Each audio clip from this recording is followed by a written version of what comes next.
మాది అమలాపురం మేడం. అది మా ఫైబ్రాయిడ్ ఉంది, పెద్ద సైజ్ ఉంది. అది నాకు ఎక్కడ చూపించుకున్నప్పుడు కూడా రిలీఫ్ లేదు. నాకు 3 సిజరీన్స్ అయినాయి. అక్కడ ఎవరు ల్యాప్రో మీద చేయనని చెప్పారు. మేడం దగ్గరికి వచ్చాను. మేడం చేస్తాను, నీకు ఏ భయం లేదని చెప్పారు. బాగా చేశారు. డాక్టర్ గారు మేడం కూడా చాలా బాగా చూశారు. పాలిప్ ఉంది నాకు గాల్ బ్లాడర్లో, అది కూడా చేసేసారు. అన్నీ నాకు రికవర్ కూడా చాలా బాగుంది. నేను అంతా ఫ్రీగా నడవగలుగుతున్నాను, అన్నీ తినగలుగుతున్నాను, అంతా బాగుంది. నాకు హెల్త్ చాలా బాగా, మేడం అయితే చాలా బాగా చూశారు. నాకు తెలుసున్న మేడం దగ్గరికి వెళ్ళిన అంత బాగా చూస్తారని నేను అనుకోలేదు కూడా. చాలా బాగా చూశారు, చాలా బాగా చేశారు మేడం. నన్ను నిజంగా నాకు చాలా భయం వేసింది మేడం.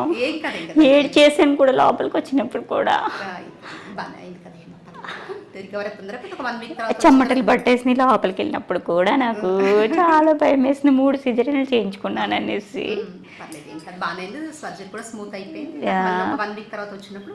Okay madam.